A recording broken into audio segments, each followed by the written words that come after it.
ये जादुई शंख तुम अपने साथ रखो। आज से तुम अपने मन की कोई भी इच्छा कहकर इस शंख को बजाओगी तो वो इच्छा तुरंत पूरी हो जाएगी। कुसुमपुर गांव के एक गरीब परिवार में कविता नाम की 18 साल की एक लड़की अपनी माँ के साथ रहती थी। उसके पिता गुजर जाने के बाद जंगल से लकड़ी लाके बाजार में बेचकर उनका गुजारा होता था। ऐसे ही एक दिन सुबह जब वो जंगल में लकड़ी उठा रही थी, ओह हे भगवान, और सहन नहीं होता, पानी, थोड़ा सा पानी।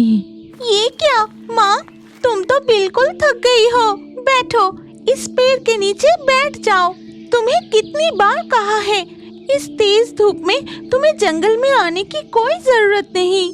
हम बहुत गरीब है बेटी, जंगल की 2-4 लकड़ी बेचकर ही 2 वक्त की रोटी का जुगाड़ होता है।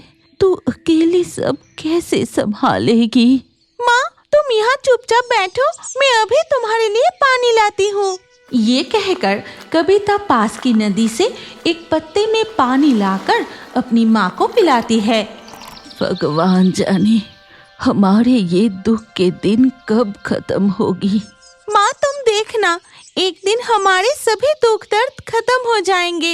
हम भी सबकी तरह अच्छा अच्छा खाना, मिठाई सब खा पाएंगे।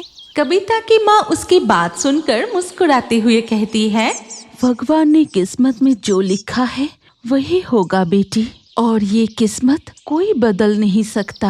अगर ऐसा ही है तो फिर भगवान सबके किस्मत में इतने दुख क्यों लिखते हैं माँ? अगर मैं किस्मत लिख पाती तो किसी के हिस्से में दुख नहीं रखती, सभी के किस्मत में सुख लिखती। इसके बाद दोनों घर लौट जाते हैं, फिर थोड़ा सा चावल खाकर सो जाते हैं। और अगले दिन सुबह, ये क्या, तुम्हें तो तेज बुखार है माँ, रहने दो, तुम आराम करो। आज तुम्हें जंगल में जाने की कोई जरूरत नहीं, मैं जाती हूँ। फिर कविता अकेले ही जंगल में जाकर लकड़ियाँ उठा के एक जगह इकट्ठा करते हैं। फिर एक पेड़ के नीचे उदास होके बैठकर मन ही मन अपने दुख के बारे में बड़बड़ाने लगी। ठीक तभी उसके सामने प्रकट होती है। कविता, क्या हुआ तुम्हें? ऐसे उदास क्यों बैठी हो? कौन हो तुम? तुम्हें तो पहले कभी इस जंगल में नहीं देखा। मैं हूँ प्रकृति देवी। मैं रोज तुम्हें इस जंगल में आती देखती हूँ और तुम्हारी हर बातें सुनती हूँ। मुझे बताओ, तुम्हारे मन में क्या शंका है?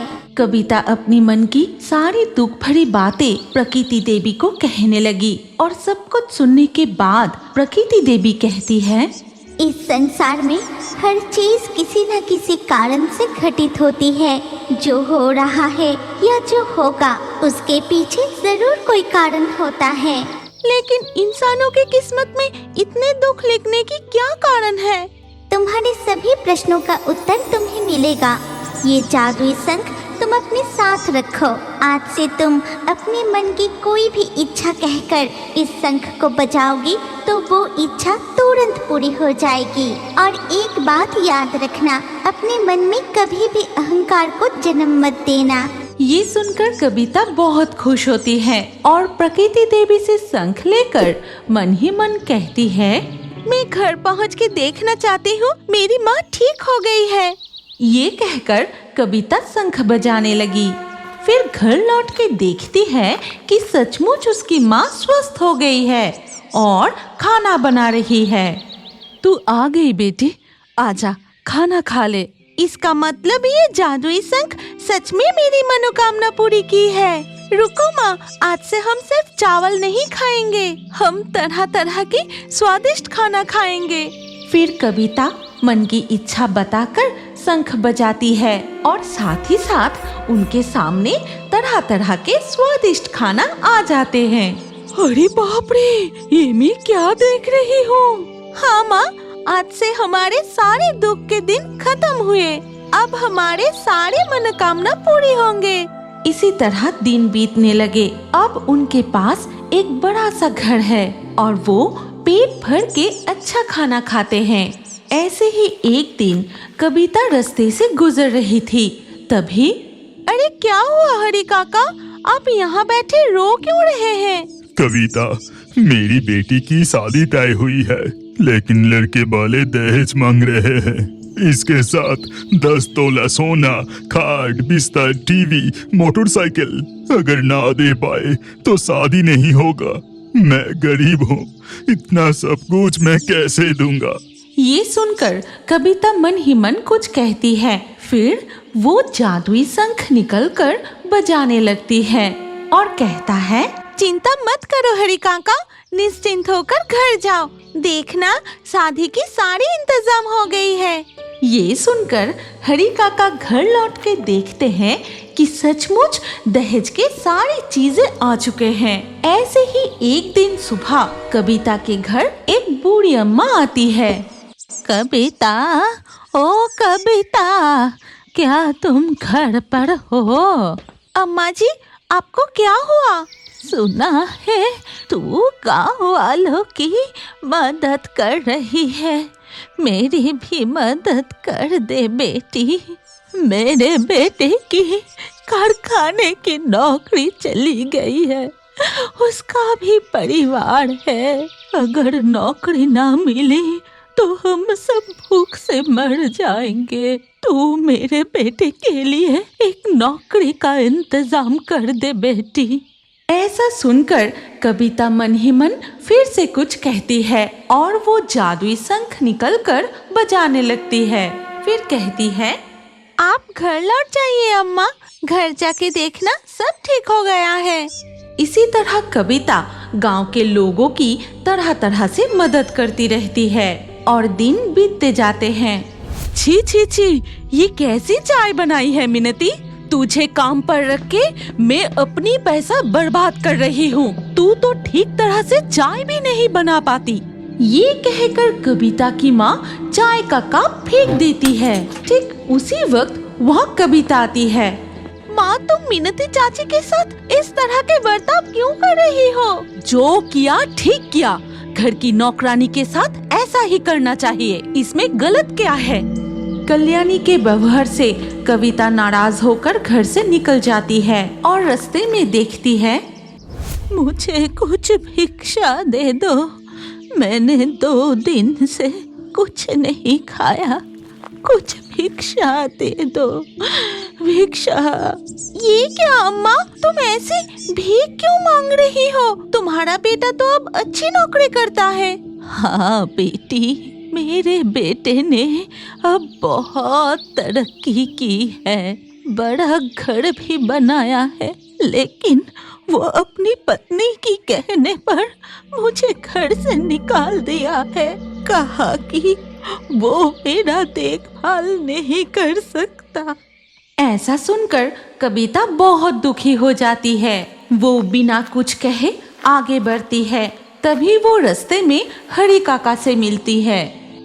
कविता, मैं तेरे घर ही जा रहा था, मुझे इस संकट से बचा बेटी। फिर से क्या हुआ हरी काका? मेरी बेटी की शादी के बाद उनके ससुराल वाले की मांगे और बढ़ गई है।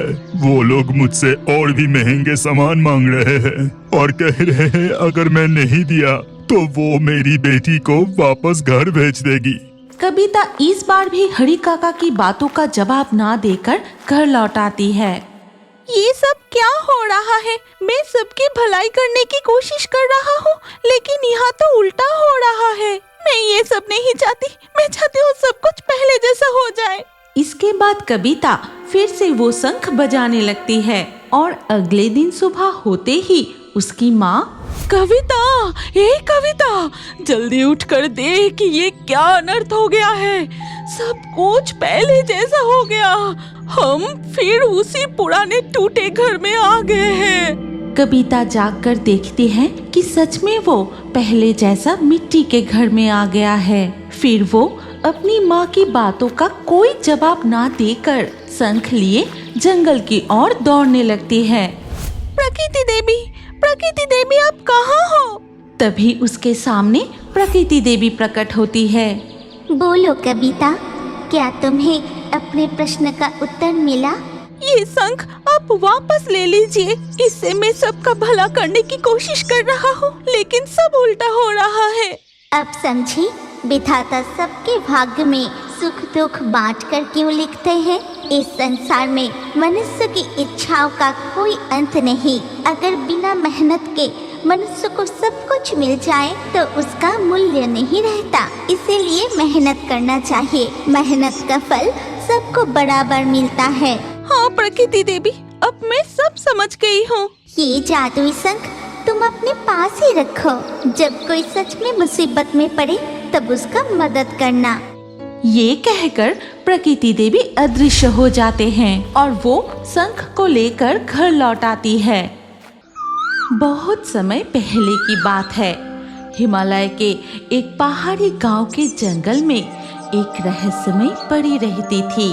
कहा जाता है उस परी का रूप बहुत ही मायावी था। चांदनी की तरह चमकता हुआ उसका चेहरा और उसके सिर पर 5 बालों की चोटी थी, जिनमें 5 अलग अलग जादुई शक्तियाँ थी। उनमें से एक चोटी जिसे भी स्पर्श करता वो तुरंत सोने में बदल जाता।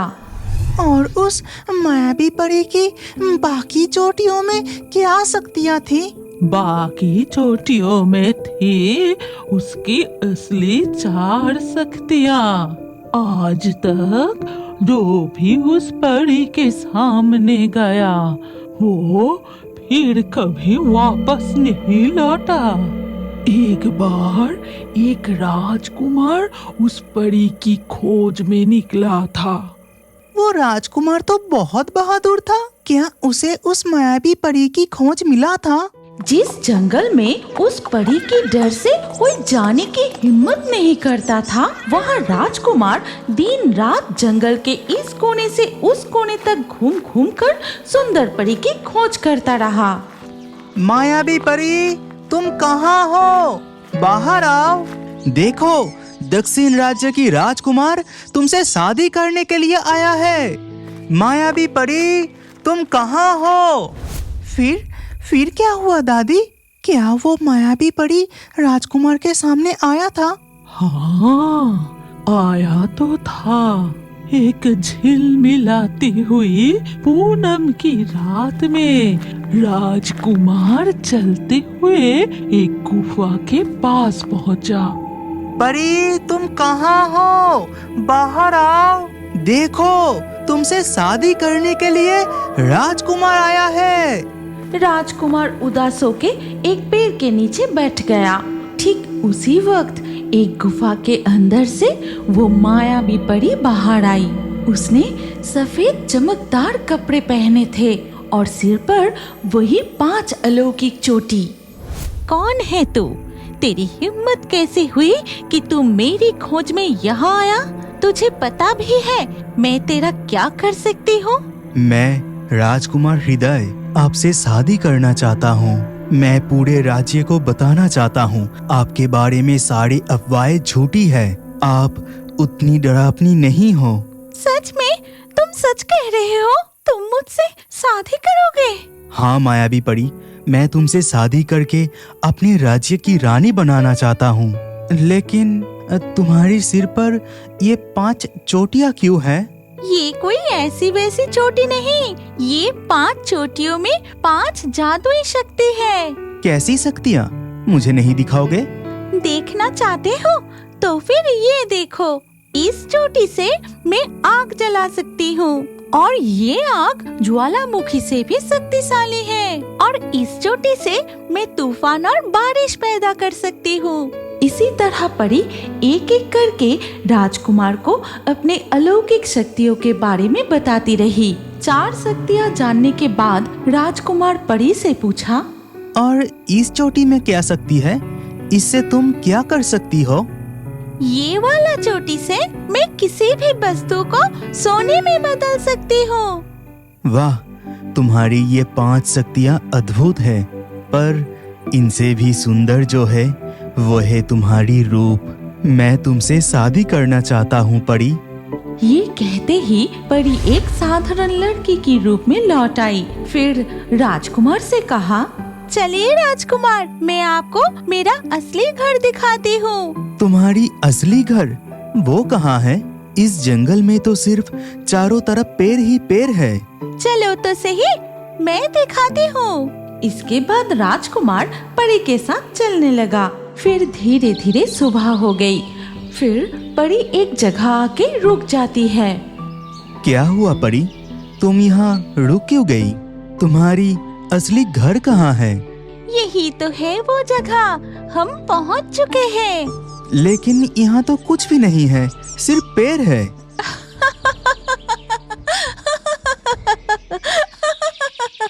परी अपने हाथों से जादू करते ही वो जगह एक खूबसूरत जगह में बदल गई। झरना, चारों ओर फूल खिले थे, तितलियां उड़ रही थी और एक नदी बह रही थी। कितनी अद्भुत दृश्य, नजरों से छुपा था इतनी खूबसूरत जगह। हाँ राजकुमार, मैं यही रहती हूँ और मैं अपनी सुरक्षा के लिए इस जगह को इंसानों की नजरों से छुपा कर रखती हूँ। ये जगह मुझे बहुत पसंद आई। क्या मैं कुछ दिनों के लिए यहाँ रह सकता हूँ? फिर मैं तुम्हें अपने साथ लेके राज्य में लौटकर तुमसे विवाह करूँगा। ठीक है राजकुमार। फिर राजकुमार वही रहने लगा। एक एक दिन बीतता गया। राजकुमार अपने राज्य लौटने की बात ही नहीं करता था। वो हर वक्त कुछ सोच में डूबा रहता था। राजकुमार, आप हमेशा किस सोच में डूबे रहते हैं और हम कब आपके राज्य में जाएंगे? हाँ, जल्द ही जाएंगे, और बस कुछ दिन, फिर मैं तुम्हें अपने साथ लेके जाऊंगा। अच्छा परी, क्या तुम अपने बालों से उस चिड़िया को सोने की बना सकती हो? नहीं, मैं इस चिड़िया को सोने की नहीं बना सकती। मेरी जादू से वो प्राणहीन सोने में बदल जाएगी। ठीक है, तो फिर उस सेब को सोने की बनाकर दिखाऊं? ठीक है, ये मैं कर सकती हूँ। ये कहकर साधारण लड़की से परी फिर से अपने असली रूप में लौट आई। फिर अपनी चोटी से सेब पर जादू करते ही वो सोने की बनकर जमीन पर गिर पड़ा। वाह, अद्भुत! ये तो बिल्कुल असली सोना है। दूसरी ओर राजा रणक प्रताप अपने बड़े पुत्र के लिए बेचैन हो रहे थे। मेरा बड़ा बेटा हृदय अभी तक नहीं लौटा। क्या वो अपने अभियान में सफल नहीं हुआ? नहीं, ये नहीं हो सकता। आप चिंता मत कीजिए पिताजी, मैं उत्तर के जंगल के लिए आज ही रवाना होती हूँ। मैं बड़े राजकुमार को ढूंढकर साथ ले आऊंगा, आप निश्चिंत रहिए। ये कहकर छोटा राजकुमार उत्तर के जंगल की ओर निकल पड़ा। फिर धीरे धीरे अंधेरा छा जाती है और रात गहरी होते ही राजकुमार हृदय मायावी परी मुझ पर भरोसा करके अपने सुंदर रूप में निश्चिंत होकर सो रही है। यही मौका है, अब मैं ये कहकर राजकुमार अपने चाकू से परी की जादुई चोटी काट लेते हैं। अब मेरा राज्य बनेगा दुनिया का सबसे शक्तिशाली राज्य। कोई भी दुश्मन राज्य इस मायावी जादुई ताकत का सामना नहीं कर सकता। ये कहकर राजकुमार हृदय वहां से निकलकर अपने राज्य की ओर चला गया।